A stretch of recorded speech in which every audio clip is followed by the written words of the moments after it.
검찰이 구속 취소를 결정한 법원 결정에 대해 항고를 포기하고 석방을 지휘하면서 윤석열 대통령이 석방됐습니다. 재판부와 국민에 감사하다는 메시지를 윤 대통령이 내놨는데요. 정치적 불확실성은 더 커져가는 모습입니다. 관련 정치 이슈들 조청래 전 여의도연구원 부원장, 김만흠 전 국회 입법조사처장 두 분과 함께 이야기 나눠보겠습니다. 안녕하십니까? 네, 안녕하세요. 네, 자 법원이 구속 취소 결정을 내리고 검찰이 항고를 포기하면서 윤 대통령 52일 만에 석방이 됐는데 어제 오늘 상황을 두 분은 좀 어떻게 보셨는지?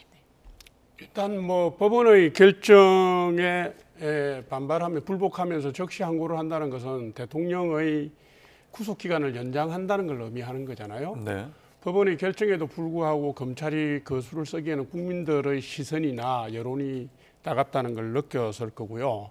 그다음 2012년도에 구속 집행정지에 관련된 적시 항고가 위헌이라고 하는 헌법재판소의 결정 있지 않습니까? 예. 이게 이제 적시 항고를 하더라도 상급심에서 다시 기각이 될 경우에 검찰이 안게 되는 부담감 이런 것도 있었을 거고요. 이번에 법원에서 구속 취소 결정으로 든 두 가지 이유 있지 않습니까? 예. 구속기간 산정에 필요한 숫자 원칙 그 부분하고 그다음에 수사권과 관련된 절차상의 흠결에 대한 부분들이 논리적으로 아주 명확해요.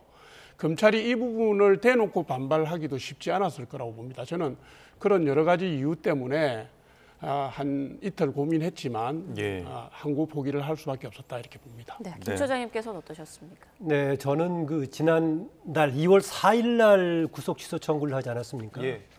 그래서 이 결과에 따라서 저는 아주 파장이 클 거다라고 생각했습니다. 당시로는 대부분 저뿐만이 아니라 구속 취소 사유가 공수처의 관할권 문제가 될 거다라고 봤습니다. 예. 공수처의 관할권 문제를 가지고 만약에 취소 청구를 받아준다면은 그거는 이후에 재판 과정에도 직접적인 영향을 미칠 수 있는 거 아니겠습니까? 관할권 문제가 인정을 받지 못하면은 각하 기각 사유가 되는 것이기 때문에 네. 중요한 변수가 될 수 있다라고 했었는데요. 지법에서 이 문제를 다루면서 굉장히 신중하게 다뤘습니다. 형사소송 규칙에 따르면 특별한 사정이 없는 한 일주일 내에 결론을 내도록 돼 있었는데 2월 4일에 했다가 지금 결론이 나오는 거니까 굉장히 길게 걸렸습니다. 그래 길게 걸리는 것을 두고 대부분의 사람들이 이게 헌재의 탄핵 심판에 미치는 영향을 고려한 거 아니냐 이런 판단도 나오고 했습니다. 그런데 어제 나왔던 인용하면서 직접적으로는 관할권 문제를 두는 것이 아니라 지금 구속기간, 취소기간에 대한 계산 방식 아니었습니까? 예. 직접적으로는 그 문제를 다루지 않아서 파장은 그렇게 크지 않아 보입니다만은 거기에 내용상으로는 관할권 문제도 위법성 여부를 단정하기 어렵다. 그래서 이후에 소지를 남겨놔서요.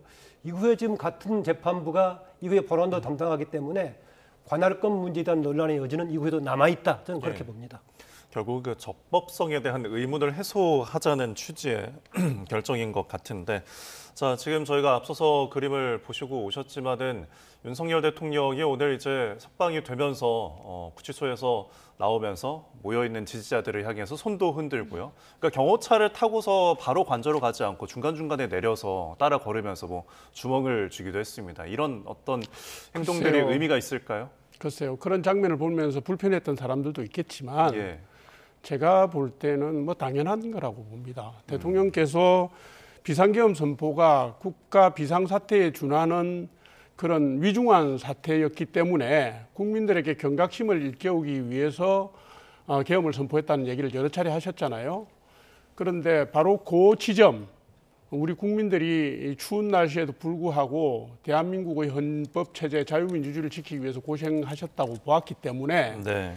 일단 관저로 돌아가기 전에 차에서 내려서 인사하는 것은 지극히 자연스럽고 당연한 거라고 보시는 거고요. 예. 크게 의미 부여를 할 필요는 없지 않나 이렇게 저는 봅니다. 예. 네, 윤 대통령 모습에 민주당에서는 개선 장군 같은 모습을 보였다. 본인이 기소된 피해자임을 부정하는 파렴치한 태도다 이렇게 좀 비판했는데요. 어떻게 보셨습니까? 말씀하신 대로 오늘 이제 석방이 되는 것이 양면성을 가지고 있습니다. 예. 예. 지지 세력한테는 뭔가 기세를 올리는 구심점 역할을 할 수 있겠지만은 그동안에 윤석열 대통령의 파면을 촉구하면서 탄핵을 요구했던 세력한테는 오히려 긴장감을 주면서 서로 맞붙는 상황이 될 겁니다. 사실은 그렇지 않아도 지금 탄핵의 최종 심판 결정 날이 다가오고 또 야당의 민주당 쪽에서는 26일 날 이재명 대표 의심 선고 날짜도 다가오기 때문에 예. 그렇지 않아도 양 진영이 격화될 수밖에 없는 상황인데 지금 석방까지 돼가지고 상당히 격화되리라고 보고요. 예. 오늘 그 나왔던 짧은 입장문에서 미래 세대한테 감사단 얘기를 해가지고 예. 그동안에 뭐 찬반 여러 가지 집회 과정에서 반대 세력 측의 일부 젊은층이 가세했다 이런 정보를 포함해서 아마 얘기를 한 것 같아요. 예. 그런데 저는 역시 아쉬운 거는 지금 현재 직무가 정지돼 있대 현재 대통령이고 설령 퇴직을 한 상황이라고 하더라도 국가를 총책임졌던 대통령인데 국가 전반의 상황에 대한 아쉬움이라든가 안타까움에 대한 책임의식은 없었다. 본인을 지지해주는 그런 사람도 있지만은 어쨌든 간에 비상계엄 이후로 정말 국가가 국민들이 완전히 양분돼 있는 상황에 대해서 그런 것에 대한 적어도 안타까움 정도는 표현하는 것이 맞았을 것이다.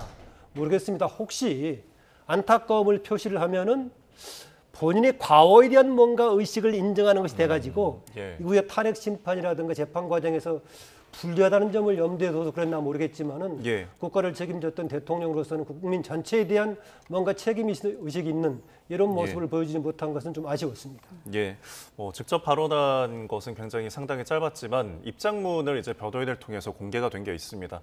아까 언급하신 것처럼 안타까움이나 반성 같은 건 없지만 이제 감사를 좀 많이 표했고요. 재판부와 국민. 그리고 이제 좀 주목이 되는 점은 구속된 이제 공직자들에 대해서 조속히 석방을 좀 기대하기도 했습니다. 결국에는 이제 내란 협의가 모두가 없다는 것을 좀 주장하는 연장선일까요? 그 대통령께서는 원래 정확하게 말씀을 하셨어요. 예. 그러니까 내란죄 성립 안 된다. 국헌문란 폭동 없었다.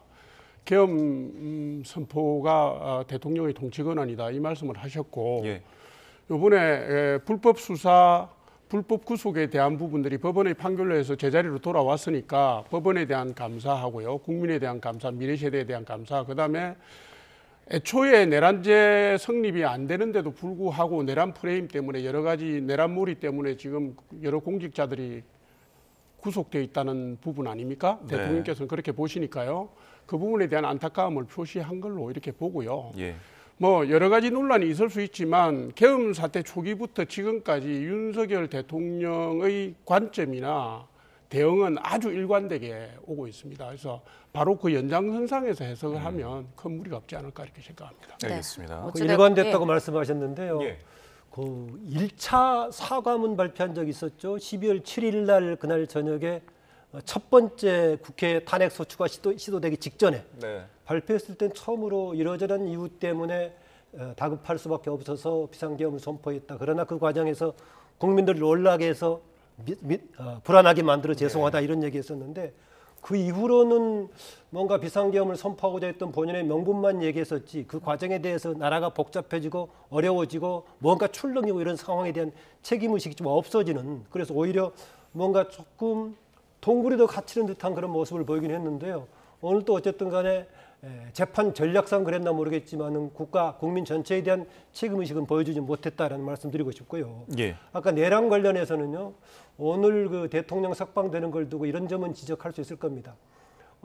내란죄가 성립될지는 두고 봐야겠지만은 만약에 혐의를 전제로 했을 때는 대통령은 우두머리가 되는 것이고 나머지 장관들이라든가 사령관 등은 중간 책임자급이 될 것인데 중간중사자. 그 사람들은 지금 구속이 돼 있단 말이죠. 그런데 최고 책임자가 될 개연성이 있는 대통령은 이 석방이 돼 있는 상황을 어떻게 설명할 것인가. 물론 공수처가 절차를 제대로 갖추지 못해서 실패한 측면이 있긴 하지만은 현 상황만 두고 본다면은 밑에 주요 종사자는 지금 구속이 돼 있는 상황이고 최고 책임자 우두머리의 가능성 있는 사람은 석방돼 있는 이 조금 뭔가 모순적인 상황에 대해서는 좀 아쉬운 그런 있습니다. 네, 예. 어찌됐건 오늘 윤 대통령 구치소를 정문을 나설 때 그 차량에서 내려서 직접 본인의 발로 나오면서 이렇게 인사를 하면서 환하게 웃으면서 이렇게 나오는 모습들 그리고 뭔가 머리도 그렇고요. 굉장히 정돈된 모습이었단 말이죠. 본인이 아직 건재하다 이런 모습을 좀 강조하고 싶은 그런 의도가 있을까요? 네, 그런 측면도 있겠지만 아니 일부러 우울한 모습을 보이고 국민들에게 그렇게 안 좋은 메시지를 줄 필요가 있겠습니까? 그거는 아니고요. 제가 볼 때는 당연히 정돈된 모습으로 나와서 밝은 모습, 긍정적인 모습을 보이는 게 맞고요. 그리고 예. 지금 이제 오늘은 변호인단을 통해서 짧은 입장문을 내놨잖아요. 예. 근데 이제 대통령께서 제가 볼 때는 적극적인 여론 정치나 메시지 정치를 하실 걸로 저는 봐요. 예. 왜냐하면 내란 무리에 대해서 수긍할 수 없다. 그래서 적극 대응하겠다고 해서 현재 변론에도 계속 나간 거 아닙니까? 예. 그러니까 지금 말씀하신 뭐 국민들의 삶에 대한 문제, 민생이라든가 나라가 처해 있는 현실이라든가 외교 안보적 현실, 뭐 경제 상황 이런 부분을 포함한 전반적인 상황에 대해서는 제가 볼 때 추후에 아마 조금 더 정돈된 모습으로 국민들에게 말씀을 하실 기회가 있을 예. 걸로 봅니다.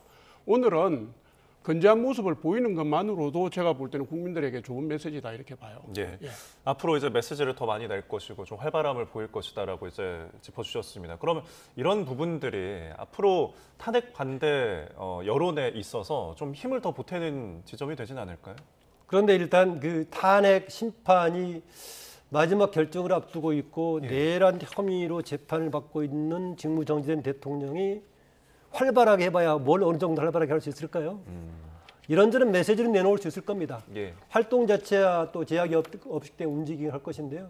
그런 만큼 분명히 그 본인에 대한 지지 세력들한테 구심점이 될 겁니다. 당장 그동안은 대통령이 비어있기 때문에 관저 앞에는 소수나 왔다 갔다 했었는데 대통령 관저로 사람들이 지지 세력들이 모이고 그런 거 아니겠습니까? 그래서 그런 구심점 역할을 할 거다. 그런데 제가 앞서 말씀드렸었지만은 지지 세력의 구심점 역할을 하는 것만큼 상대적으로 비판 세력들, 대통령의 파면을 촉구하는 세력들, 뭐 내란 강조하는 세력들한테는 또한 경계심을 갖추면서 드러날 것이다. 아시다시피 최근 얼마 전까지는 오히려 장외 집회를 보면은 탄핵을 반대하는 세력이 수규모로 훨씬 많은 느낌이 있었습니다. 예. 상대적으로 탄핵을 찬성하는 쪽이 줄어드는 거였는데 이제 팽팽하게 아마 서로 치열하게 붙는 상황이 되면서 전국은 더 불안하게 좀 불안감이 커질 가능성이 있어 보입니다. 네, 윤 대통령의 석방으로 정치권에는 또 앞으로 어떤 변화가, 어떤 움직임이 있을지 관심이 쏠리고 있는데 민주당 이재명 대표 같은 경우는 아직 특별한 입장은 내지 않은 것 같고요. 이원주 의원은 윤석열 대통령 석방 시 여권 대선 주자들의 존재감이 완전히 상실될 거다. 민주당의 승리가 더 쉬워질 거다. 이런 입장을 냈더라고요. 어떻게 보십니까? 이현주 의원의 희망사항이죠. 제가 볼 때 민주당의 소속 의원들이 굉장히 당황하고 있구나라는 걸로 읽힙니다. 이게 잘 아시겠지만 계엄 초기부터 내란 수괴 프레임을 제시하고 계속 반복하고요. 그다음에 대통령의 그 헌법재판소에서 파면 인용을 사실상 기정사실화하는 전략을 민주당이 써왔잖아요. 그런데 시간이 쭉 감으로써 여론의 흐름이 이상하게 변한단 말입니다. 그리고 그 과정에서 곽종근 특수전사령관 같은 경우에 해유 논란도 불거졌고요. 민주당에 의한 해유 논란. 그다음에 홍장원 국정원 1차장에 의한 오염 메모, 그 박선원 의원이 민주당 의원이 관여했다 안 했다, 뭐 필적이 그 사람 거다 아니다 이런 논란도 있었고 드디어 이제 구속 취소까지 왔으니까 민주당은 원래 의도했던 내란 프레임이 지금 깨지고 있는 거거든요. 네. 그러면 민주당이 의도했던 전국 주도 시나리오대로 안 간다. 그러니까 얼마나 당황스럽겠습니까? 지금 무슨 조기 대선이 있을지도 없을지도 모르는데 여권의 잠재 후보들이 존재감이 있을 거다 없을 거다 이런 얘기를 하는 거는 그 논리가 얼마나 궁색한지를 오히려 역설적으로 보여주는 거다 저는 이렇게 봅니다. 네, 네. 김 처장님께서 어떻게 생각하세요? 지금 민주당 내에서는 어떤 분위기가 좀 이어지고 있을까요? 현실적으로 깜짝 놀랐겠죠. 예. 놀랐기 때문에 기세상으로는 민주당한테 유리한 것은 아닙니다. 그래서 이 과정을 추진했던 또 최종 지금 청구를 인용해줬던 재판부를 향해서 굉장한 비판을 꺼내고 있는 거 아니겠습니까? 네. 당분간 좀 기세가 그런 상황이고요.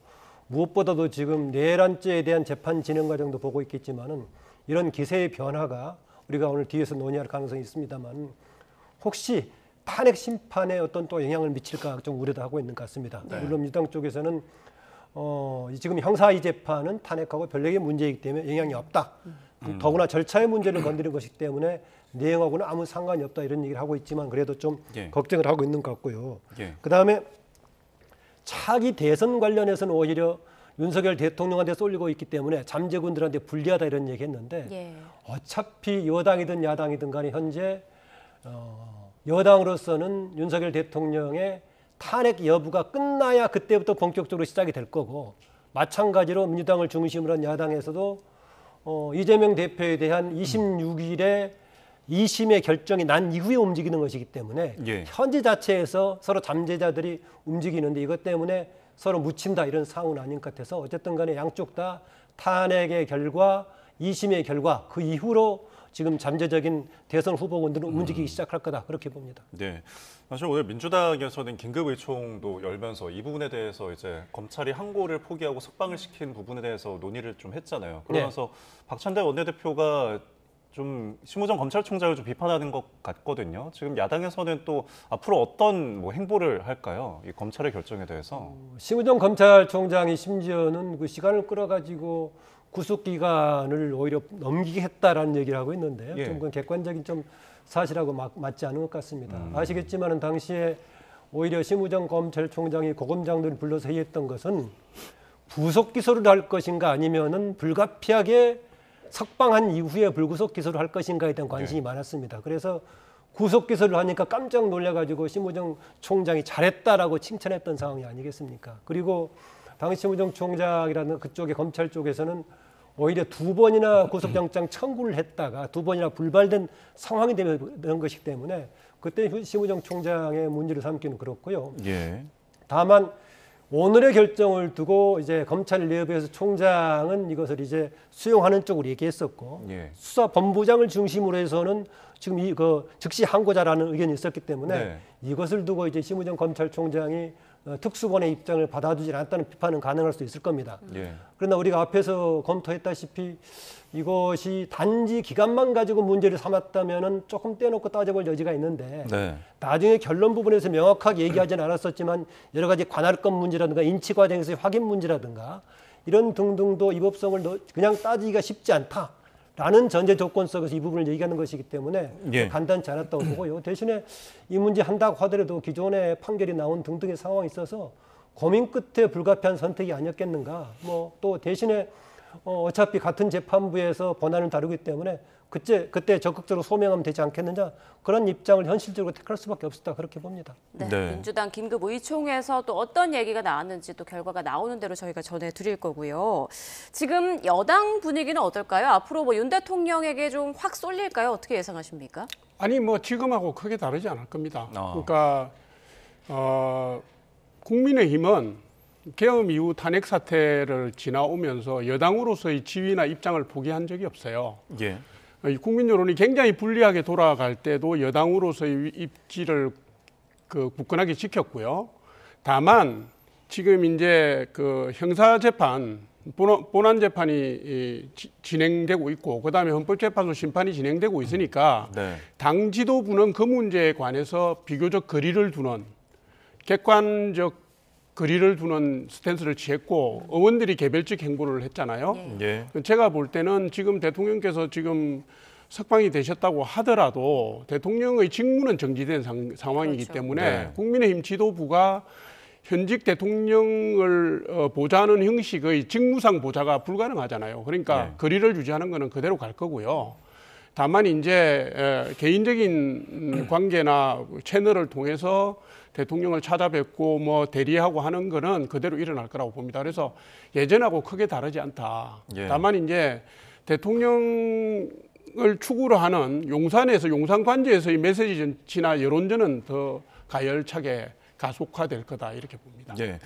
어쨌든 지금 중요한 것이 또 남아있는 게 탄핵 심판이잖아요. 지금 뭐 일단은 다음 주쯤에 선고가 나오지 않을까 많은 뭐 추측들이 있지만 지금 국민의힘에서는 지금 헌재도 평일을 원점에서 검토해야 한다 이렇게 주장을 하고 있어요. 이 부분에 좀 동의를 하세요? 그게 이제 그 수사권 문제에 대한 예. 법원이 우회적인 판단을 내놨잖아요. 절차상의 흠결이 있다. 그리고 이대로 갔을 경우는 상급심이나 혹은 나중에 재심 네. 여지가 이 있다. 요청이 있을 수 있다. 네. 이런 이유를 내놨기 때문에 수사권이 없는 기관이 만든 수사 기록을 어떻게 쓸 거냐 하는 논란이 있을 수 있지 않습니까? 그게 네. 독수독과 원칙 아닙니까? 위법하게 채정된 증거는 법정에서 증거로 채택될 수 없다. 바로 그 문제인데 지금 헌법재판소가 내놓는 답변은 공수처의 수사 기록은 없다. 참고하지 않고 있다고 얘기를 하지만 그러면 수사권이 없는 내란 범죄에 대한 수사권이 없는 수사기관들이 주요 종사자들에 대해서 채집한 증거나 정언들은 그러면 어떻게 할 거냐. 예. 그다음에 향후의 절차상의 문제나 재심의 분위기 가능성 국민 여론을 고려할 때 어떻게 할 거냐 하는 고민들은 있지 않겠습니까? 근데 그 고민을 반영하는 방식이 제가 볼 때 평의의 횟수가 예. 몇 차례 더 늘어날 수도 있겠다. 그러면 평결을 거쳐서 선고까지 가는 시간이 조금 더 늘어나겠다. 늘어날 수 저는 있다라고 그렇게 보세요. 예측합니다. 네, 선고가 조금 더 지연될 수 있다 네. 이런 말씀해 주셨는데 김 처장님께서는 어떻게 보세요? 이번 윤 대통령의 석방이 탄핵 심판 선고의 일정에 좀 어떻게 영향을 줄 거라고 보시나요? 원론적으로는 지금 형사재판하고 탄핵 심판하고는 별개의 문제이기 때문에 없다라고 기계적으로는 얘기할 수 있을 겁니다. 그러나 저는 좀 영향은 있을 거다라는 생각입니다. 예. 왜냐하면 대통령 측에서는 관련된 자료를 추가 의견서를 계속 내려고 할 거고요. 혹시 현재 상황이 혹시 그 탄핵 인용적으로 의견이 압도적으로 모아지고 있다면 모르겠지만은 일부가 윤석열 대통령의 호의적인 입장을 가지고 있다면은 예. 그런 소수 의견이든 어느 쪽이든 간에 조금 의견에 힘을 실어주는 그런 방식이 될 거다라는 좀 느낌이 들어서 저는 일정하게 영향이 있을 거다라고 봅니다. 만약에 이미 의견이 모아졌다면 모르겠지만은 예. 내부적으로 의견을 다투고 있는 상황이라면은 윤석열 대통령 측의 우호적인 입장에 뭔가 힘을 실어주는 그런 계기가 될 수도 있기 때문에 예. 논란 때문에 약간 좀 더 길어질 소진이 있어 보인다라는 거고요. 그다음에 아까 그 구속기간 문제 말 공수처 수사권 문제가 지금 논란이 된다고 했었는데요. 네. 저는 어제 발표도 조금 의아스러운 게 하나 있는 게 뭐냐면은요. 지금 대통령 측에서 문제를 어떻게 삼았느냐. 공수처에서 직권남용 권리행사 방해 문제를 수사하다가 지금 내란죄는 인지에서 하는 것이기 때문에 관할 문제가 해당되지 않는다라고 했었는데요. 네. 인지 문제만 다퉜을 뿐이지 사실상은 대통령은 직권남용 권리행사 방해는 현직 대통령은 적용할 수가 없거든요. 예. 김영현 장관 등은 그런 문제 등을 가지고 하다가 내란죄를 인지했다라고 얘기할 수 있지만은 대통령의 경우에는 직권남용 권리행사 방해의 죄를 다투다가 인지했다라고 말할 수가 없죠. 왜냐하면 현직 대통령은 내란 위반의 죄를 아니고는 소출할 수 없기 때문에. 네. 그런데 그 문제를 지적을 이쪽 저쪽 다 아무도 하지 않고 지나서 일반인이라면은 혹시 이제 그 문제를 다투다가 인지해서 그 문제를 다뤘다라고 얘기할 수 있을 것인데 대통령은 직권남용 그 권리행사 방해는 현직 대통령은 내란 위반이 아닌 경우는 다룰 수 없기 때문에 예. 공수처에서 그런 식의 설명에도 사실은 타당하지가 않다. 그러면 애초에 대통령을 지금 소출할 수 없는 사건을 가지고 네. 공수처가 다퉜다는 얘기가 되는데 이 문제를 오랫동안 검사장까지 했던 변호인들이 왜 다투지 않고 지나갔는가는 좀 의아스럽긴 합니다. 네. 그래서 이야기가 나오는 것이 지금 형사 재판에 있어서 공소기각 가능성까지 좀 거론되는 거 아니겠습니까? 어떻게 보세요? 공소기각 가능성은 있을 수 있죠. 네. 보통 공소기각이라는 게 재판의 절차상의 문제로 해서 네. 그 이제 재판을 예. 무효화시키는 무효화시키는. 건데요. 그렇죠. 네.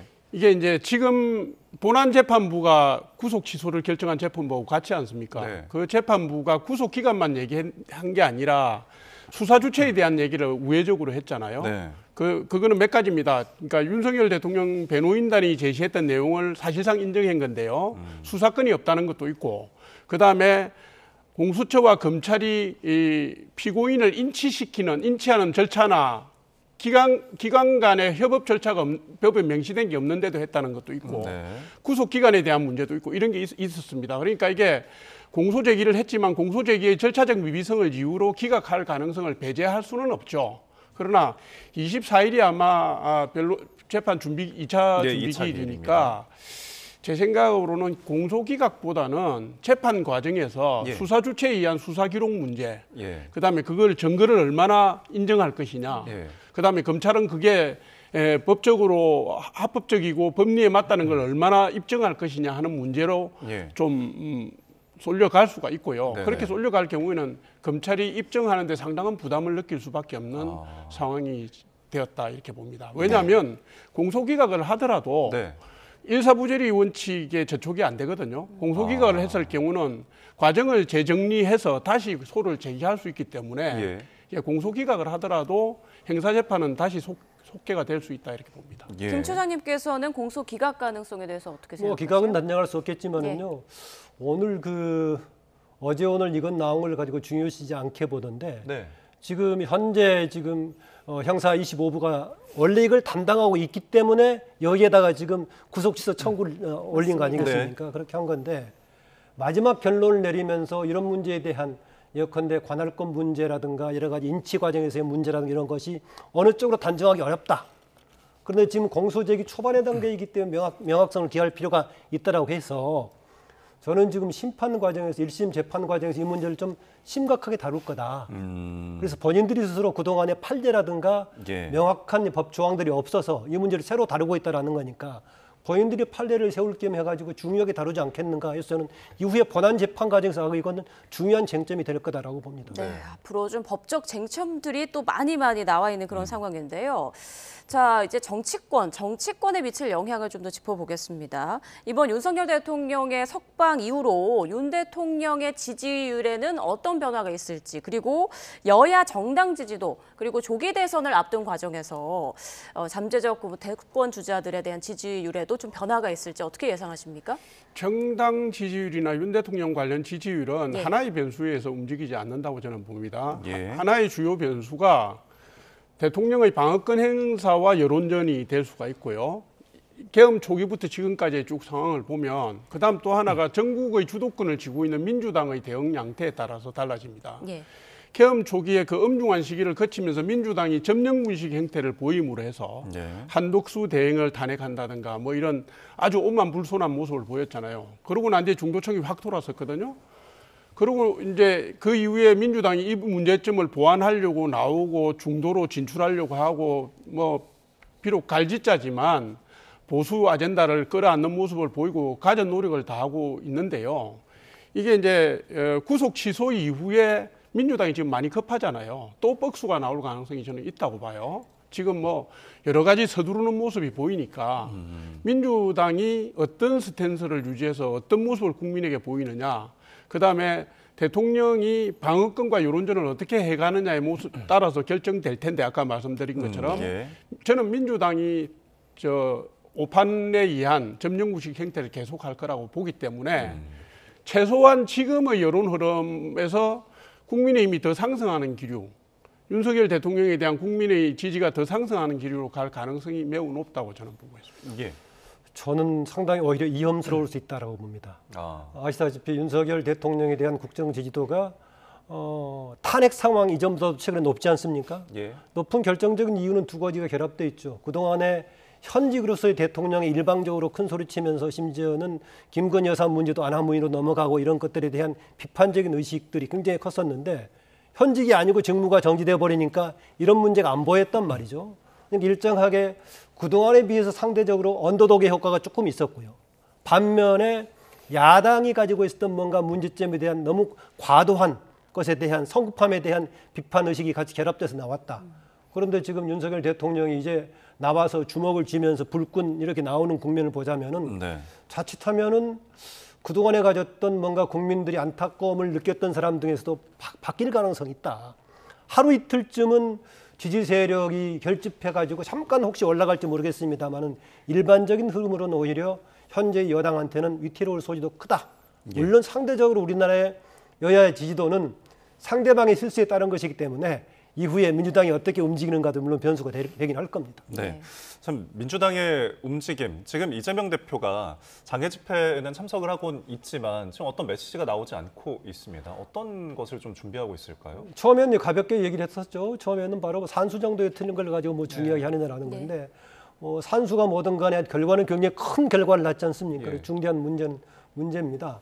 문제여서 현실적으로는 그동안 해왔던 방식으로 역시 잘못하다가는 그 지금 내란을 종식시키려고 했는데 혹시 살아날지 모르겠다라고 하면서 지지 세력을 결집시키려는 그런 분위기로 갈 겁니다. 예. 어떤 면에서는 초기에 내란 프레임이 가지고 있는 양면성이 있었죠. 내란 프레임을 가지고 압박을 막 했었고요. 예. 사실은 어동은 공수처장이 처음에 뭔가 상황에 대해서 우물쭈물 좀 뭐 표현이 그렇습니다만 어리어리 하고 있다가 몰아치니까 거기 따라가면서 좀 무리수를 좀 뒀던 거 아니겠습니까? 그런 상황이었는데 그동안 이 문제에 대해서 뭔가 이재명 대표가 차분하게 넘어가려고 하면서 뭐 정책 논정, 우클릭, 중도 보수 이런 걸 꺼냈었는데요. 예. 다시 지금 급한 상황이 되다 보면은 지금 윤석열 대통령의 내란은 아직도 진행 중이다. 이러면서 지지 세력을 동원한다. 그러면 양쪽이 충돌하면서 어떤 부작용이 생길지 하여튼 상대적인 서로의 악수가 이후에 변수를 만들 거라고 봐집니다. 네, 오늘도 탄핵 찬반 집회가 곳곳에서 열렸고 내일도 마찬가지로 열릴 것으로 예상되는데 앞으로 이런 집회가 더 가열될 것으로 보십니까? 어떻게 예상하세요? 지금 뭐 헌법재판소의 그 선고가요. 예. 만약 이번 14일을 넘긴다면 뭐 최소 일주일 이상 뒤로 밀려갈 가능성이 있잖아요. 네. 그 시기까지는 제가 볼 때 아마 양당이 혹은 보수 진영과 진보 진영이 전투력을 최대치로까지 끌어올릴 겁니다. 특히 지금 민주당은 이재명 대표의 공직선거법 지금 선고기일 피말리는 시간 싸움을 하고 있잖아요. 지금 예. 뭐 26일로 항소심 선고 공판이 잡혀 있는데 그게 만약 유죄로 나올 경우에는 이게 판이 확 흔들리거든요. 흔들릴 뿐만 아니라 대법원 판결이 언제 나느냐가 초미의 관심사가 될 텐데 네. 그런저런 급한 사정을 보더라도 제가 볼 때 지금 민주당이 아마 한 10일 전부터 지지난주부터인가요? 민주당이 직접 장애 집회를 조직하기 시작했어요. 예. 그리고 전국 지역위원장들에게 동원령 내리고 의원들이 몰려가고 이게 뭐냐면 점령구식 형태로 지지율이 떨어지고 난 뒤에는 민주당이 탄핵 찬성 집회와 상대적으로 거리를 뒀고 이재명 대표가 집회에도 가지도 않았거니와 가더라도 마이크 잡지 않고 이랬었는데 예. 지금 다시 원점으로 돌아오고 있어요. 그러니까 뭐 아마도 최대치로 동원을 하겠죠. 예.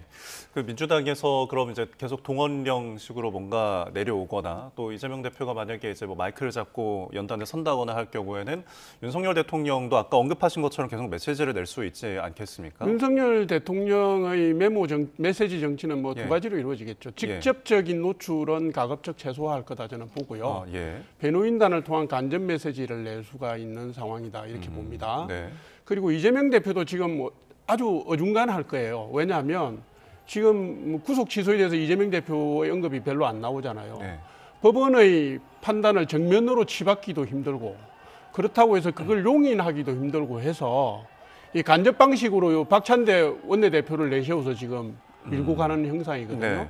그래서 윤석열 대통령이든 이재명 대표든 아마 그분들이 최전선의 앞에 서서 진두지휘하는 모습은 가급적 자제하지 않겠는가 이렇게 봅니다. 네. 그러면 이재명 대표도 지금 재판을 받고 있기 때문에 그래서 조금 이 법원의 판단에 대해서 좀 목소리를 아끼는 걸까요? 뭐 그전보다는 이재명 대표의 판단 관련은 이미 법원 내부에 정리가 돼 있지 않을까. 날짜만 남기고 두고 예. 있는 상황이 아닐까 좀 그렇게 생각이 되고요. 저는 전반적으로 지금 기세에서의 변화가 딱 생겼다는 거 아니었습니까? 예. 두 개를 동시에 했었죠. 탄핵과 그다음에 구속 내란 혐의자를 같이 둬버리면 완전히 거의 여당은 더 이상의 대안이 없는 상황이 좀 돼버리는 그런 정도였는데 지금 조금 살아날 기회, 적어도 내란 관련 재판은 좀 길게 갈 소지가 있는 것이기 때문에 물론 1차적으로는 탄핵이 되고 나면 그 자체가 여당에 대한 심판이 될 겁니다. 그런데 애초에 민주당이 추진했던 것은 탄핵 심판 이상으로 훨씬 더 큰 걸 전체적으로 보다가 지금 이제 약간 착오가 생긴 겁니다. 그렇더라도 저는 이후에 변수는 역시 대통령의 탄핵 여부, 이재명 대표의 2심 결과 여부가 정치권의 변수의 새로운 기점이 될 거다라고 봅니다. 네, 예. 권성동 국민의힘 대표는 국민의힘 원내대표죠. 검찰이 법원의 구속 취소 결정에 따라서 윤 대통령 석방을 하자 늦었지만 지극히 당연한 석방이다 이렇게 밝히면서도 석방이 늦어진 데 대한 책임을 검찰 특수본에 묻겠다 이렇게 강조를 했단 말이죠. 앞으로도 이런 움직임 계속 이어갈까요? 그게 이제 책임을 물을 방식은 마땅치 않을 겁니다. 예. 저는 정치적인 발언 말씀이라고 보고요. 예. 아니 왜냐하면 적시 항고의 권한이 7일 이내에 법적으로 보장되어 있기 때문에 그 구속 적시 항고 포기를 할지 말지는 검찰의 입장이고요. 그 시점을 선택하는 것도 검찰의 입장입니다. 그러니까 그걸 가지고 뭐 불법 구금이다, 감금이다 뭐 이렇게 해서 법적으로 문제 삼을 방법은 사실은 객관적으로 볼 때 없어 보이고 네.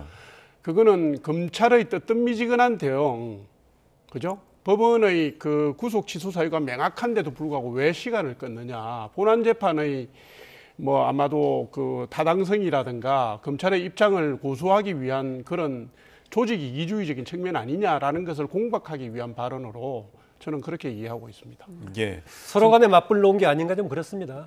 지금 민주당 쪽에서는 왜 즉시 항고를 하지 않고 심우정 총장에 따라서 이렇게 바로 석방해버리냐 이 문제를 제기하고 있으니까 맞불 차원에서 하루 정도 끈 것도 당신들의 책임이 있다라고 맞불을 놔주고 있는 것 같습니다. 그런 정도의 공세를 펼친다고 하더라도 이후에 역시 예. 탄핵에 대한 책임은 당 전체에 가기 때문에 탄핵에 대해서 비판적으로 얘기하든 아니면 탄핵이 잘못됐다고 얘기하든 간에 국민의힘은 어느 쪽으로 가든 간에 상당히 어려운 선택을 할 수밖에 없는 그런 점이 있어서 예. 이후에도 탄핵 이후에도 그렇게 선택의 여지라든 길이 좀 밝지만은 않습니다. 네. 사실 이번 구속 취소 결정에 계속해서 저희가 언급해 드렸지만 수사권의 어떤 의문점에 대해서 이야기를 나눴잖아요. 그래서 공수처 해체론까지 지금 뭐 나오기도 하는데 이 앞으로 공수처는 어떻게 보십니까? 공수처 폐지론이 나오는 게 당연하죠. 예. 2021년에 아마 발족했죠. 예. 4년 됐는데요. 그동안에 예산 813억을 썼습니다. 그런데 공수처가 직접 기소한 사건은 4건에 불과하고요. 대부분의 뭐 수천 건의 건이 접수가 됐는데 그거를 다 다른 수사기관에 이첩을 해가지고 85%인가 뭐 80%는 해가지고 이첩처라는 별명을 얻고요. 예. 그다음에 정권 입건하겠다는 걸 채택하고 난 뒤에도 공람이라든가 뭐 무혐의 처분한 게 70%가 넘어요. 그러니까 저는 도대체 저 조직이 뭐를 위해서 필요한 조직인지 저는 잘 모르겠습니다. 예.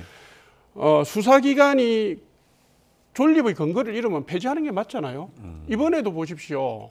아니 수사권도 없는데 뛰어들어갔고 말입니다. 공을 다투다가 지금 이게 뭐 나라를 어지럽힌 수준이잖아요. 이게 수사기관이 할 일입니까? 그럼 저는 이 정도 같으면 공수처의 간부들이 다 일단 사퇴하는 게 맞고요. 예. 그다음에 이게 법률 개정을 통해서 폐지하는 게 맞다고 저는 생각합니다. 예. 김 처장님 의견도 좀 들어볼까요? 공수처 문제에 대해서는 이쪽 저쪽이 다 문제를 제기했습니다. 초반에 뭔가 제대로 대처하지 못하고 있을 때는 현재 야당 민주당 쪽에서 오히려 지금 공수처 문제를 크게 공박을 했었고요.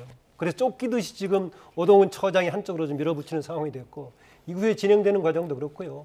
애초에 태동 배경 자체가 검찰권을 뭔가 나누고 조정하고 통제한다는 차원에서 했었는데 너무 좀 불확실한 측면을 택해가지고 이후에 나온 것 같습니다. 이 점에서는 그래서 한편으로는 이전에 문재인 정부에서 업적으로 남기기도 했었지만은 검경 수사권 조정의 과정이라든가 이 부분에서 좀 뭔가 정치하지 못한 조금 탄생 과정부터 좀 이렇게 적절하게 탄생하지 못했던 저는 그런 판단을 하고 있어서 이후에 뭔가 조정이든 폐지든 뭔 개선 대책을 내놔야 되지 않을까 좀 그렇게 생각을 합니다. 네, 대통령의 석방 관련 소식 계속해서 조청래 전 여의도연구원 부원장, 김만흠 전 국회 입법조사처장 두 분과 함께 짚어보겠습니다.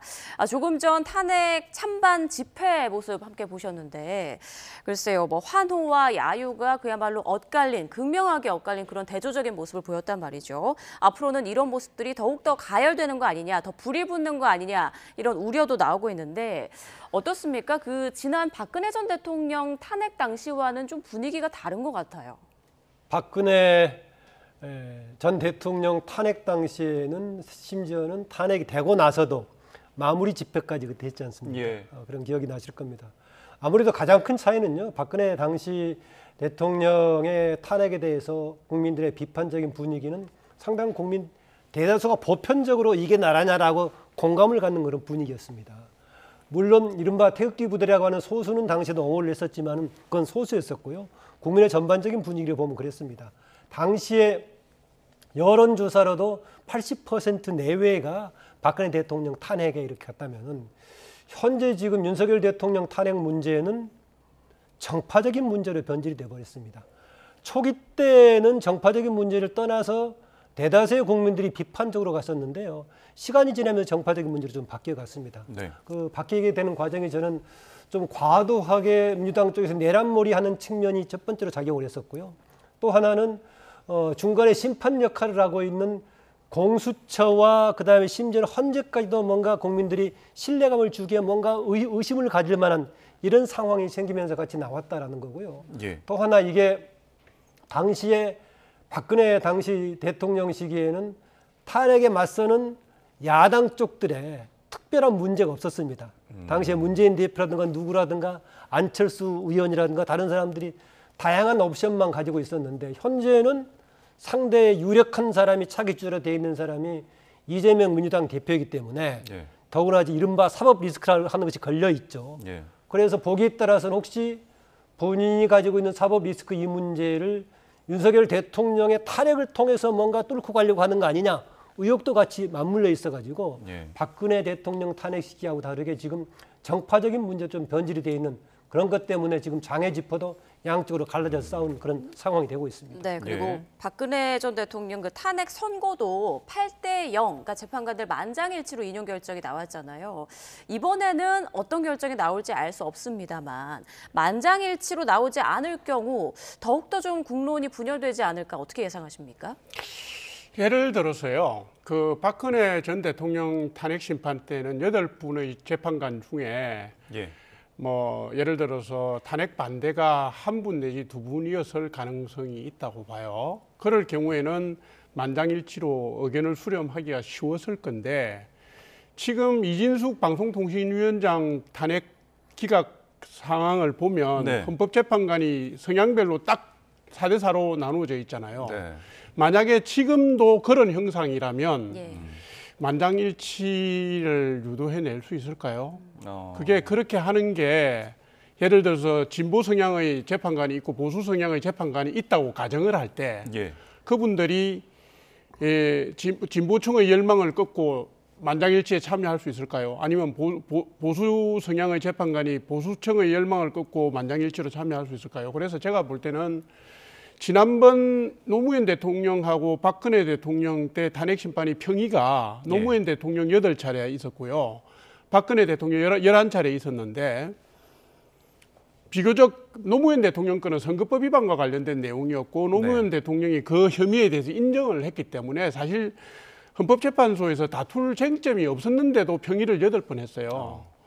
그리고 지금 박근혜 전 대통령 같은 경우는 뭐 국정농단이라고 그래가지고 대통령은 허수아비이고 딴 사람이 나라를 다스린 데 대한 국민적 분노가 있었고 네. 그다음에 일부 대기업들의 뇌물성 뭐 협찬이나 이게 뇌물 대가성 이 부분이 논란이 됐던 거잖아요. 예.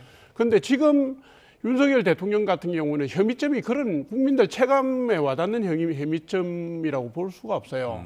그리고 이 탄핵을 추진한 주체 세력이 줄탄핵 29분으로 국정을 마비시키고 그다음에 예산을 대폭 삭감해서 국정 운영이 힘들게 만들고 이런 전적들이 있는 탄핵 추진 정당이 다시 점령무식 형태를 보이자 학습 효과가 발동한 거 아닙니까? 그리고 이번에는 보수 정당의 분열도 사실상 한 20석 정도?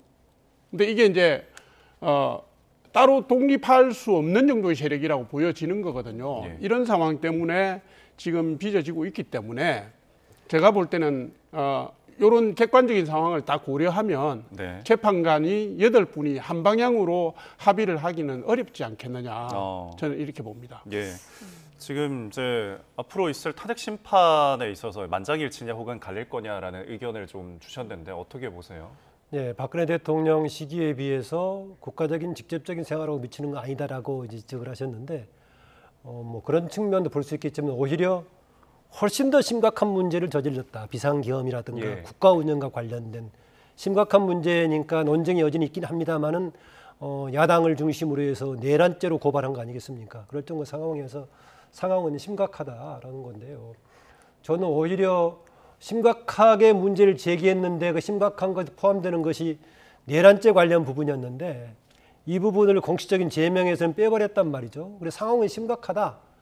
저는 대신 이게 탄핵을 할 만한 일을 하지 않았던 것이 아니라 혹시 다른 의견이 나온다면은 절차상의 문제에 있어서 흠결이 있지 않느냐 해서 혹시 각하 의견은 혹시 나올 소지가 좀 있지 않느냐라는 얘기고 예. 그다음에 뭔가 헌재에 대해서 비판적인 의견을 내는 원로 학자들도 되게 문제를 제기하는 것이 윤석열 대통령이 그 탄핵에 할 만한 죄를 저지르지 않은 것이 아니라 절차의 섬결 때문에 각하 관련된 의견은 조금 내놓고 있긴 합니다.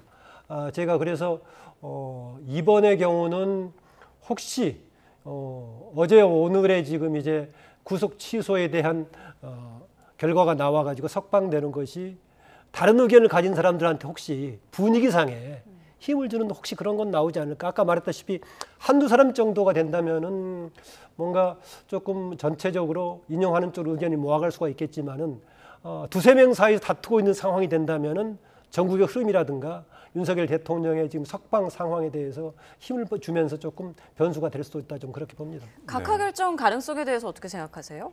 각하 결정. 예. 예. 각하 결정 가능성은 저는 별로 없다고 봅니다. 그러니까 그 헌법재판소에서 내란 혐의를 다투지는 않았지만 예. 탄핵 소추의 중대한 내용이 내란 혐의와 관련된 부분이잖아요. 그 부분의 수사기관과 수사 기록에 대한 문제 제기가 진행되었기 때문에 네. 평의가 연기가 되고 할 수는 있겠지만 이미 변론을 종결하고 평의 절차에 들어갔는데 지금 와서 각하를 할까요? 그거보다는 제가 볼 때는 표결 형식으로 가겠죠. 예. 가서 2대 6이 안 나오면 결국은 제가 볼 때는 소수 의견이든 다수 의견이든 예. 평결에다 담아서 갈 수밖에 없지 않을까. 예. 제 개인적인 추측입니다. 제가 이 각하 꺼냈던 것은 전체적으로 뭐 각하 의견의 가능성을 두고 했던 것이 아니라 예. 인용을 하지 않는 다른 반대 의견이 나온다면은 기각 쪽보다 혹시 다퉈볼 소지가 있는 것이 각하 관련해서 혹시 기각보다는, 다퉈볼 예. 소지가 있다는 생각이고요. 근본적으로 누구 홍장원이든 아니면 곽사령관이든 간에 이런저런 발언이 왔다 갔다 하고 논란의 여지가 있지만은요. 예. 왜 비상계엄의 대상이 되지 않는, 지금 비상계엄의 대상은 행정 부분하고 사법 부분 아니겠습니까? 그 부분에 대해서 왜 국회에 군을 투입시켰느냐, 이 부분에 대한 해법이 없기 때문에요. 이 부분은 굳이 따진다면 좀 벗어나기 어렵다. 다만 좀 벗어날 여지가 있다면 아까 말했던 내란죄 부분을 뺀다든가 절차상의 문제를 가지고 다른 의견을 낼 소지는 조금 없지 않아 있다. 이런 정도 네. 생각입니다. 예, 자, 오늘 알겠습니다. 윤석열 대통령이 이제 석방이 됐고 앞으로 이제 헌재의 탄핵 심판 관련 선고가 나온 뒤에 어떤 결과가 나오더라도 집회는 더 가열되고 국론은 분열될 가능성이 높은 그런 상황인 것 같은데 혹시나 이제 서부지법 폭력 사태와 같은 또 강한 충돌이 일어나지는 않을까 이런 우려도 있단 말이죠. 그런데 그 부분에 있어서 정치권에서도 일정 부분 책임이 있지 않을까.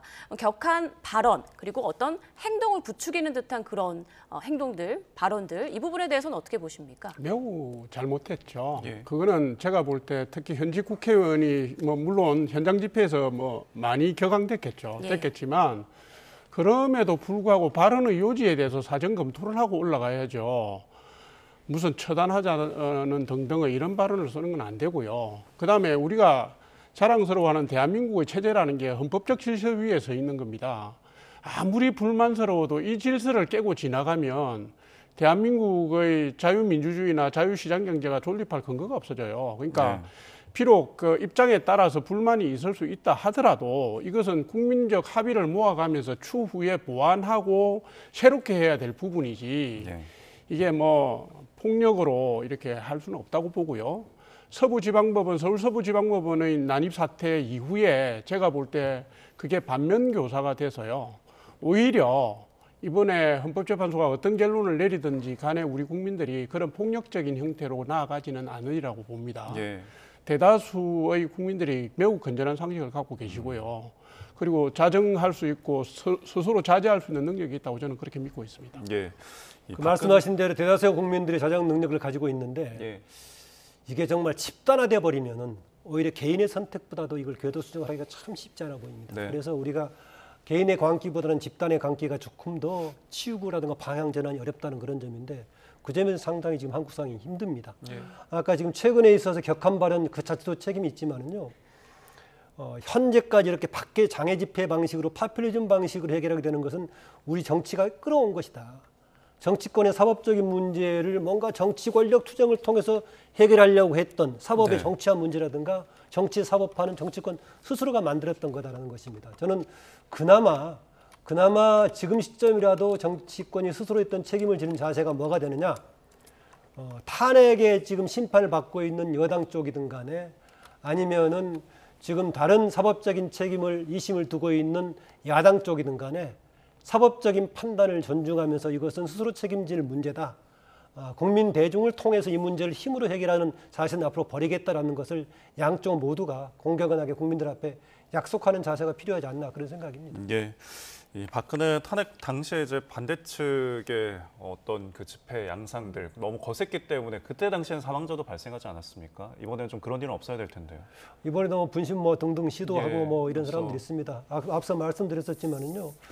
이게 뭔가 집단화되면은 개별적인 합리성을 잃고 그 관계에 빠지는 얘기가 네. 더 들어갑니다. 그래서 걱정스러워서 사실은 이런 문제를 우리가 하지 않으려고 만든 게 정부 아닙니까? 예. 대의민주주의를 운영하는 것이 그렇게 집단적으로 직접 하는 것이 아니라 뭔가 제도화시키고 안정적으로 함정을 가지고 운영하자라고 해서 정부도 만들고 사법부도 만들고 해서 운영하는 것인데 오히려 거꾸로 그걸 무시하고 장애의 위력이라든가 기세를 통해서 해결하려고 하는 것 자체 여기에 대해서 우리가 언론 등도 계속해서 조금 지적해 줄 필요가 있지 않나 좀 그런 생각입니다. 네, 이렇게 알겠습니다. 국론이 분열되는 그렇게 심화되는 상황에서 윤 대통령이 뭔가 통합의 메시지 이런 분열을 좀 잠재울 수 있을 그런 메시지를 보내면 좀 어떨까 이런 생각도 드는데요. 시점상으로 대통령께서 그 메시지를 내기가 상당히 쉽지 않은 예. 거라고 저는 봐요. 예. 근데 이제 이게 아마 국민들의 생활에 불편을 끼쳐서 죄송하다는 사과의 말씀을 두세 차례 하셨는데 그 네. 국민이라는 게 당신의 탄핵을 찬성하는 반대하는 국민만 얘기하는 건 아니잖아요. 예. 찬성하는 국민까지 포함을 하는 것이고요. 지금 추위를 무릅쓰고 고생을 하고 있는 국민들에 대해서 감사의 인사를 하는 것도 저는 그래요.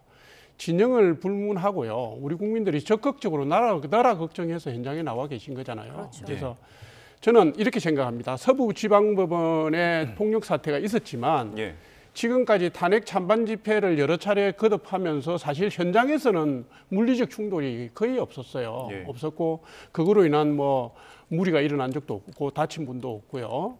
그래서 이거는 제가 볼 때는 세계사적으로 볼 때도 이게 드문 케이스라고 생각합니다. 네. 그만큼 애국심을 가지고 현장에 있는 모든 분들이 그 정도의 자존심을 갖고 있는 걸로 보여지거든요. 그래서 저는 이렇게 생각합니다. 예. 헌법재판소가 어떤 결정을 내리든지 간에 바로 그 순간부터 국면의 전환이 일어납니다. 예를 들면 기각이 될 경우에는 대통령께서 직무에 복귀하시고 바로 저는 국정쇄신책 국민통합책을 내놓을 거라고 생각하는 것이고요. 인용이 되는 경우에는 바로 대선 조기 대선으로 감으로 해서 잠재적 차기 대선 주자들이 국론 통합에 대한 아젠다를 들고 나올 걸로 생각합니다. 물론 거기에는 개헌을 비롯한 이런 미래지향적인 이슈도 집어넣겠죠. 그래서 저는 분열상 그 물리적 충돌에 대해서 그다지 크게 염려하거나 걱정하지는 않습니다. 예. 지금 윤 대통령이 앞으로 이제 공식성상에 나올 것으로 예상되는 이제 그 시점은 탄핵 선고일 정도가 지금 여겨지는데 그 안에 어떤 메시지를 내놓을까요?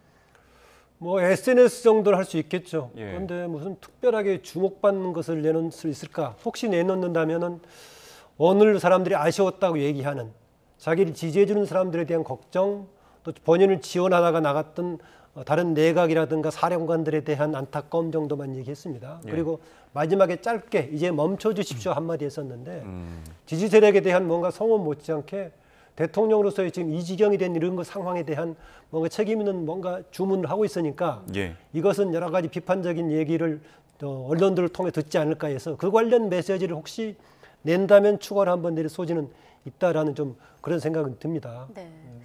자, 구속 취소를 결정한 법원 결정에 대해서 이제 검찰이 항고를 포기하면서 윤 대통령은 석방이 됐고 그에 대해서 정치권 인사들의 반응도 속속 올라오고 있습니다. 김동연 경기지사가 이제 쭉 글을 올렸는데 검찰총장이 검찰 수괴에게 충성을 바쳤다. 이런 비판을 했단 말이죠. 어떻게 보십니까? 뭐 정치인이죠. 정치적 멘트라고 생각합니다. 예. 아니 항고를 하든 안 하든 검찰의 권한 아닙니까? 검찰의 법률적 권한입니다. 그러니까 자기 마음에 안 드니까 그렇게 얘기할 수 있는 거고요. 또 석방 지위를 넣게 했다고 국민의힘에서 또 비판할 수 있는 것처럼 저는 네. 그렇게 봅니다. 보고 이게 이제 검찰은 얼마나 고민이 되겠습니까? 본안 재판을 앞두고 있는데 만약에 즉각적으로 즉시 항고를 안 했을 경우에는 본안 재판에서 밀릴 수도 있다라는 그런 고민 안 했겠습니까? 예. 그리고 수사 기록이라든가 이런 부분에 대한 명분이나 이런 부분이 떨어져서 큰 문제가 될 수 있다 이런 거 아니겠습니까? 예. 만약에 적시 항고를 포기했을 때 야당이라든가 국민적 비난이 일 거를 검찰이 고민 안 했겠습니까? 했겠죠. 예. 그런 거를 종합적으로 다 판단해 보더라도 적시 항고를 한 다음에 상급심에서 또 기각이 되면 검찰의 꼴이 뭐가 되겠습니까? 그래서 이게 위헌 판결 내용도 있는 데다가 예. 검찰이 조직 운영 차원에서도 고민을 했을 거고요. 예. 법리적 차원에서도 이걸 다시 소를 제기해가지고 항고를 해가지고 이길 확률이 낮다는 점도 검토를 했을 걸로 저는 봅니다. 예. 김동연 지사는 이제 최근에 차기에 지금 대선에 나설 가능성을 지금 염두에 두고 지금 행보를 보이고 있는 거 아니겠습니까? 예. 본인을 지지해줄 잠재적인 세력들이 오늘 상황에 대해서 되게 비판적으로 보고 있기 때문에 거기에 호응하는 발언을 하지 않는가 좀 그렇게 생각을 하고요. 네. 그다음에 그 심우정 그 총장 관련해서는 아까 앞서 지적했었지만 양면성이 다 있었죠. 지난번에 구속 기소를 했을 때 26일 날 구속 기소했을 때는 정말 옳은 결단을 내렸다라고 네. 칭찬했던 케이스고 오늘은 이제 반대로 비판을 받는데요. 그런데 근본적으로 민주당 쪽에서는 검찰에 대한 불신을 가지고 있었습니다. 윤석열 대통령이 검찰 출신이었고 예. 그 라인이 살아있을 거고 또 새로운 정권에서도 그쪽이 많이 성장했을 거다 했기 때문에 대통령 내란 관련된 것을 검찰 라인보다는 공수처로 끌어올려고 했던 것입니다. 사실은. 그래서 좀 약간의 원래 원칙대로 경찰에 수사를 하고 이후에 검찰이 지휘하는 그런 방향대로 갔다면 좀 얘기가 달라졌을 것인데 예. 사실은 그 점에서는 검찰에 대한 불신이 나중에는 혹시 경우에 따라서는 자충수가 될 수도 있는 그런 면점이 있긴 합니다. 예. 지금 박찬대 원내대표 같은 경우에는 검찰이 이제 교묘한 기술로 윤석열 대통령을 석방을 했다. 지금 민주당 이제 의총이 열리고 있는 상황인데 아직 뭐가 어떤 이야기는 전해지지 않고 있지만 전해진 이야기로는 심우정 검찰총장에 대한 어떤 탄핵의 논의도 있을 것이다라는 것인데 이 부분 어떻게 보십니까? 뭐 그러고 싶겠죠. 안 될 겁니다. 왜냐하면 어제 박지원 의원이 이 문제를 제기했어요. 예. 검찰이 사실상 윤 대통령을 도와준 거다. 뭐 이 얘기인데 네. 그 얘기가 이겁니다. 심우정 검찰총장이 전국 검사장 회의를 소집했던 그 시점이 구속 시한 만료 네. 시점으로부터 9시간 45분 뒤에 했잖아요. 네. 기소를. 그 경계선에 있는 그 시점에 심우정 총장이 전국 검사장 회의를 소집했다. 그 얘기를 갖고 이게 고도로 짜여진 각본에 의해서 검찰이 윤 대통령 도와주려고 한 거 아니냐라는 예. 의문을 박지원 의원이 그분답게 제기를 했는데 민주당이 얼마나 궁색하면 그걸 받아갖고 박찬대 원내대표가 또 얘기를 하겠어요. 우리나라의 공직자들이 그 정도로 치밀하게 작전을 짤 수 있다면 정말 저는 존경할 겁니다. 예. 그리고 검찰 온 조직을 제물로 바쳐서 그런 작전을 할 이유가 뭐가 있습니까? 그죠? 예. 그러니까 특히 그때는 구속 기소를 할 거냐, 불구속 기소, 아까 말씀하셨잖아요. 불구속 기소를 할 거냐를 결정하기 위해서 검사장 회의를 소집한 자리인데 네. 그런 자리를 소집해서 박지원 의원이나 박찬대 원내대표 말 맞다나 그런 업무를 꾸몄다? 이 말도 안 되는 얘기입니다. 국민 눈높이에 맞지가 않아요. 네, 오세훈 서울시장은요. 윤 대통령을 석방하면 검찰총장의 책임을 묻겠다라고 밝힌 야당을 향해서 또 탄핵하겠다는 거냐라면서 협박 본능을 못 버리고 있다 이렇게 좀 지적을 했고요. 그리고 한동훈 전 국민의힘 대표는 구속 취소에 대해서 어제는 좀 당연하다라는 입장을 밝혔는데 오늘은 좀 별다른 입장을 또 내지 않고 있단 말이죠. 지금 한동훈 전 대표의 속내는 어떨 거라고 보세요? 한동훈 대표 당연히 일반적인 상식으로 그동안에 대해서 구속 취소가 당연하다라고 문제를 제기할 수 있을 겁니다. 예. 국회에서 했던 탄핵 소추 과정까지는 얘기했었지만은 한동훈 전 대표도 공수처가 담당하는 것에 대해서는 관할권을 넘어서는 것이다라는 입장을 표명했었기 때문에 네. 그런 점이 좀 되고요. 그 다음에 앞서 얘기했던 시간 문제 관련은 제가 확인을 해보니까요. 예. 오늘 어제 했을 때는 가능한 시간이 아침 26일 9시 7분까지로 돼 있더라고요. 그때까지 구속 기간이었다. 예. 그런데 심우정 청장이 검사장을 소집했던 건 10시였어요. 조금 지나는 상황이어서 조금 그건 아니라고 보여요. 그러나 예. 어쨌든 간에 최근 상황에 대해서 국가기관이 합리적으로 판단했다라고 답하기는 좀 그러니까 예. 그 주요 책임을 지금 검찰 쪽에 돌리는 것이 아닌가 그런 생각이 들고 또 그동안에 알다시피 대통령 스스로가 검찰 출신이고 검찰들이 되게 그런 경향이 있었기 때문에 비판적으로 지적을 하고 있는데 네. 얼마나 설득력이 있을지 그리고 혹시 탄핵한다고 했을 경우에는 다른 사람들의 경우에는 직무정지 효과가 있겠지만은 이미 대통령 내란죄 관련은 공소 제기가 돼가 재판이 진행되고 네. 그다음에 탄핵은 이미 헌재에 넘어가 있는 상황이기 때문에 탄핵 효과가 별로 없단 말이죠. 그랬을 예. 때는 경우에 따라서는 오히려 개별적인 응징의 모습만 보여줘가지고 그렇게 심우정 총장의 탄핵 시도한다고 민주당한테 도움은 되지 않을 거다 좀 그렇게 봅니다. 예. 지금 검찰에서 이번 결정을 이제 내릴 때 이제 항고를 포기할 때 어쨌든 특수본에서는 이제 항고를 하려고 했었는데 지금 대검에서 그런 결정을 내리니까 따른 거잖아요. 검찰 조직 내부에서 어떤 분열 양상 앞으로 좀 있을 거라고 보십니까? 어떻게 보세요? 있었겠죠. 그런데 예. 검찰의 조직 특성상 이견이 돌출된다 하더라도 예. 하나로 수렴돼서 가는 조직이기 때문에 예. 그 후유증이 따로 있을 거라고 저는 보지는 않고요. 예. 다만 이겁니다. 검찰 조직의 수뇌부가 한 고민하고요. 네. 그다음에 검찰의 특수본, 네. 특별수사본부 한 고민의 수위가 달랐을 거예요. 특별수사본부는 본안 재판을 구속 취소 결정을 내린 재판부를 상대로 끌고 가야 되는 조직이잖아요. 예. 그러니까 구속 취소를 적각 항고도 안 하고 간다면 법원의 판단을 그대로 인정한다는 꼴인데 그래갖고 앞으로 본안 재판을 제대로 할 수 있겠냐라는 문제의식이 작동했을 거고요. 네. 그다음에 재판에 기소해서 재판 가고 수사 기록을 취합하는 과정에서 했던 고민들 이런 부분들 열정들 이런 부분들이 투영이 됐을 거고 예. 아마 검찰 수뇌부는 이게 항고가 됐을 때 돌아올 부메랑이 될 후유증 그다음에 검찰 조직 전체에 이를 바라보는 국민들의 시선 네. 뭐 이런 것까지 고민 안 했겠습니까? 그러니까 서로 맞지 않아서 제가 볼 때 하루 이상의 이견들이 왔다 갔다 했던 것 같은데 검찰총장이 석방지휘를 하는데 검찰 구성원이 그거를 장기적으로 다투면서 이견을 예. 내고 딴소리를 낼 수는 없었을 거예요. 그러니까 아마도 저는 하루를 안 넘길 거다라고 봤거든요. 예. 물론 그대로 됐습니다. 알겠습니다. 지금 검찰이 근데 본안 재판에서 이 부분에 대해서 뭐 적극적으로 다툰다고 해도 일단은 재판부가 갔잖아요. 예. 구속 취소 결정을 내렸는데 그럼 본안 재판에서 뭐 검찰에서 어떤 법리를 내세울지를 모르겠지만 번복이 될 가능성도 그럼 있는 건가요? 본안 재판에서 법원의 결정을 번복이 어렵다는 거 아니겠습니까? 예. 오히려 좀 앞서 말씀드렸지만 본안 재판이 다툴 소지는 오늘의 결론 부분에 가깝게 했을 때 지금 위법성 여부를 판단하기 어렵다. 예. 그래서 이 재판 과정에서 지금 공소제기의 초기이기 때문에 이런 문제를 이후에 해소하는 역할을 해야 된다라고 오늘 그 서울중앙지법의 형사 25부에서 얘기했기 때문에 예. 저는 오히려 그런 문제를 좀 명확하게 다툴 거다.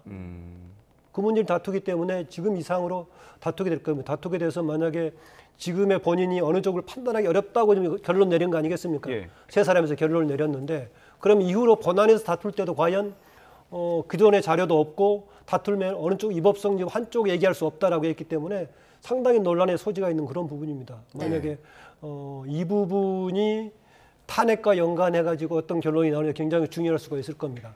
뭐 탄핵이 돼버리고 나면은 조금 더 쉬워집니다. 왜냐하면은 탄핵이 돼버리고 나면 윤석열 대통령은 대통령직위가 없어지는 것이기 때문에 예. 현재는 내란죄만 가지고 얘기하고 있지만은 직권남용, 권리행사 방해 같은 경우도 추가로 할 소지가 굉장히 있거든요. 예. 그럼 지금 논란에서 비상계엄의 여러 가지 문제점들을 사람들이 공유하고 있지만은 과연 내란에 해당되느냐는 다툼의 여지가 있다고 얘기하는 사람이 종종 있어요. 그러나 뭔가 비정상적인 법률과 헌법의 범위를 넘어서는 행동을 했던 거 아니냐에 대한 상당수 사람들이 지적하고 있단 말이죠. 네. 그래서 탄핵이 인용이 돼버리고 나면은 다른 형사적으로 처벌의 소지가 생기지만은 만약에 탄핵이 혹시 기각이 된다면 이것은 중대한 영향을 미칠 수 있다.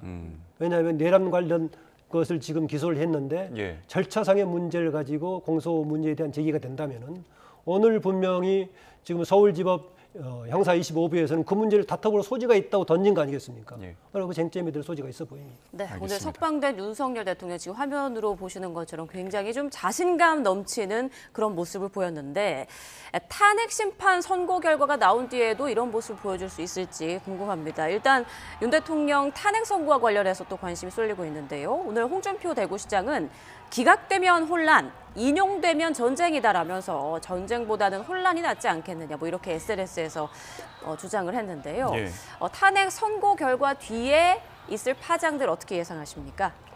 홍준표 시장의 그 평가는요. 예. 이런 내용인 것 같아요. 지금 탄핵이 기각된다 하더라도 민주당의 정부에 대한 압박이나 공세는 조금도 수그러들지 않을 거다. 예. 특히 이제 지금까지 미제의 과제로 남아 있는 명태균 리스크라든가 이런 부분들이 그대로 남아 있고요.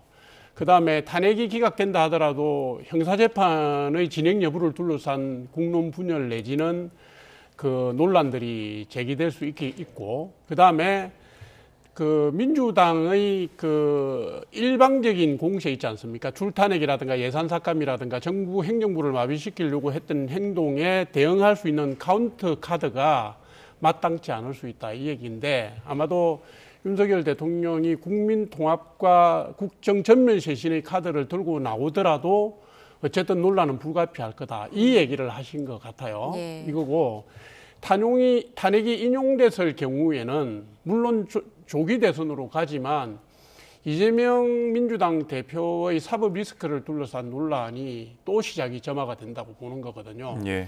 그러니까 항소심 판결이 나온다 하더라도 대법원 판결까지 이재명 대표가 승복하면서 그 결과에 순순히 응하겠느냐. 그리고 만약에 대선의 결과에 따라서 어떤 결과가 나오면은 까뭉개고 가지 않겠느냐 하는 논란들이 또 나와서 지금 그러니까 진영 간의 다툼이 새로운 버전으로 지속될 수 있기 때문에 혼란이라고 얘기하는 건데요. 예. 홍준표 시장 말처럼 혼란보다는 기각이 그래도 낫다. 예. 알겠습니다.